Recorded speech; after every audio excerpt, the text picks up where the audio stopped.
Whoa! Dina's computer is going crazy. But did you hear the little lady was like, with your busy life? That's true.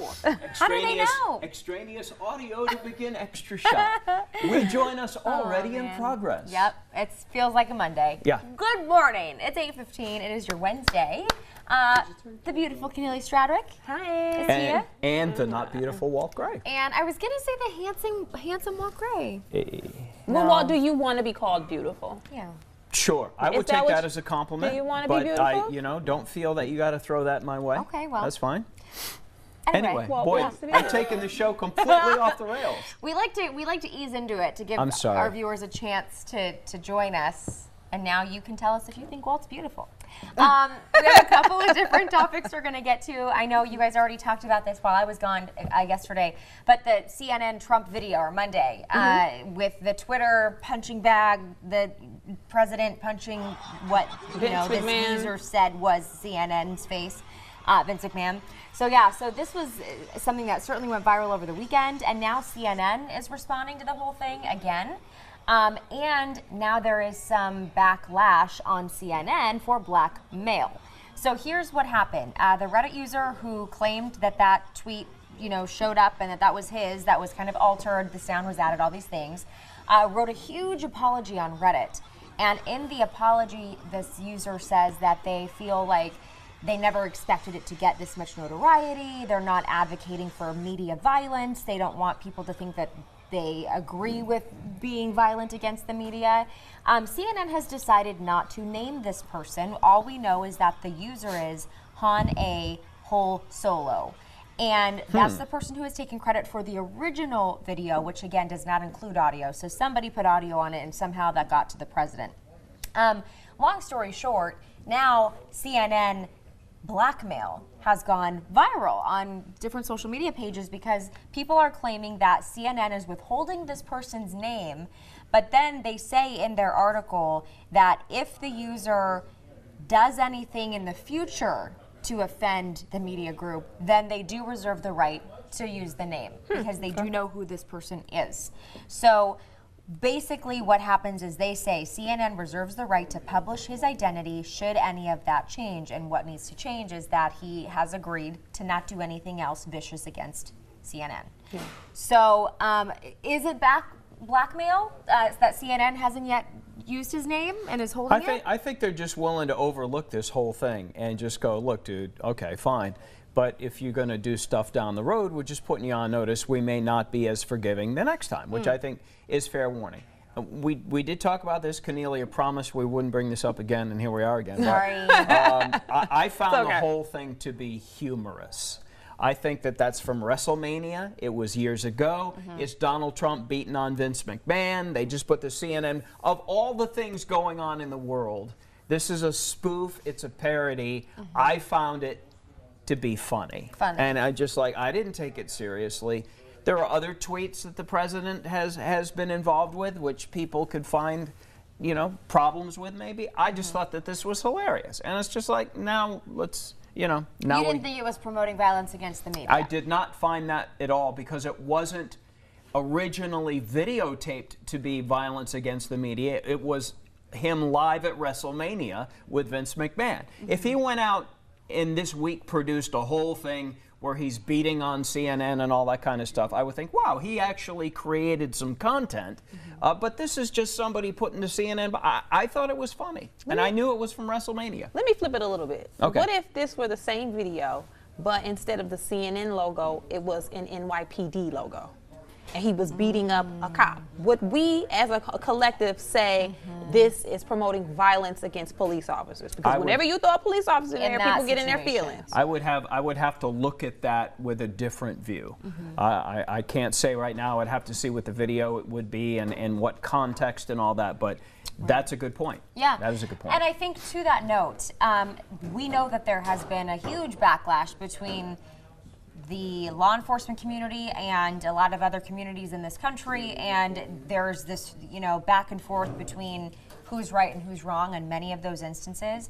With the media, the president has gone forward to call us all fake news.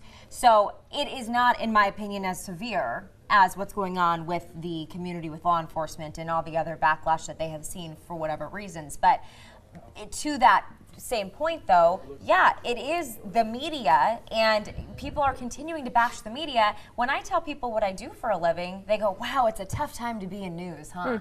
And everybody kind of looks at it like, man. And I don't know that that was necessarily the sentiment before November of 2016. I mean, maybe in some cases on certain stories, sure, but the entire, you know, universal feeling that fake news is because of media and all media is liberal and fake news and we're all out to get the president, that has become a really strong sentiment that we all kind of feel now that I didn't feel as much before. I think when you have a president who says it often, I think it elevates it. I think Rush Limbaugh started it, you know, with the liberal media. You know, he started that a long time ago. Yeah. So that's always been there. With conservatives, I think conservatives feel that the media is biased against them and all that, so it's not new. But when you have a president who, when something comes up, anything he doesn't like, he dismisses it as fake news, then it's kind of on the media to prove that it's not fake, as opposed to have just rolled it out before. Now it's on us to prove something's not. It's almost like guilty before you prove you're innocent. But there have been times when I have gone through and fact-checked something that the president tweeted, and then I get backlash for it because people think that I'm out to get him because I'm trying to fact-check something. So, I don't know. Not the woe is me card. I don't necessarily think that needs to be played right now. But yeah, do you feel like this was backlash that CNN is holding back the person's name? Well, let me bring this up because in the article that I read, there was a quote from the young man who made the video, and he said, I would also like to apologize for the posts made that were racist, bigoted, and anti-Semitic. I am in no way this kind of person. I love and accept people of all walks of life and have done so for my entire life. So after reading this, he needed to be shut down. Because if you can, out of your own mouth, say, I apologize for being a dirtbag, then forget the video. Outside of that, to me, now it's saying that he's going to watch his step whenever he does something and crosses the line or offends someone just for the sake of trolling. Because again, at the end of the day, this was just to troll. It was for him to just get reactions and to start a conversation at the expense of people who had nothing to do with his personal insecurity. So now I bet you he will watch his step going forward. Sure, and something he posted, he said, to the people who troll on the internet for fun, consider your words and actions conveyed in your message and who it might upset or anger. So he says that it's an addiction if you have a problem with trolling, just like any other addiction. And I didn't really necessarily see trolling as an addiction as much as it was just something people do for fun, kind of as like even if it's at the expense of other people. But yeah, can trolling be an addiction? Is that something you fuel on? You feed on the likes and retweets and clicks. Sure, you do. It's instant gratification. It's filling a need. You're sitting there in a dark basement, and this is how you get your whatever on. Hoarding is an addiction. I mean, you could just run down the list of things in the last 5 years that we've learned can be, I suppose anything can be addictive. So. Well, I read a story a while ago, and I was telling everybody about this before we started filming. It was a story about a woman who found out that her husband was an internet troll. She didn't know he created a fake profile, but was, attacking people online, Twitter, Facebook, under this disguise, under this umbrella as someone else. She found out, and it ruined her marriage. They ended up having to get a divorce because he said he wouldn't stop. He was like, I like being able to do this. These are my thoughts, and I'm not able to say them as myself. So I'm going to keep trolling. So she was like, you're bad. Like the stuff you're saying is bad. They ended up having to break up because he's a troll. That's crazy. That's crazy. I do want to bring in some of your comments. Let's see. So Eva says, CNN able to find the video creator, but not the Russians. Go figure. Okay, so there's that. And then Eva also said that she loved the video. What happened to a sense of humor? So you found humor in that one. Yeah, of all the things that are going on in the world, that video does not move me to angst. Eddie Thompson says, guys, you have to admit the media is generally biased toward the president. Hi, Michelle, by the way. Do you feel that way? Do you feel like the media is generally biased toward the president? Yes. Okay. I do. And do you feel that way from a network and local perspective? I think people have their own things. We're all human beings, and I think you have newsrooms tend to be a certain way, whether you want to admit it or not, or whether you know it or not.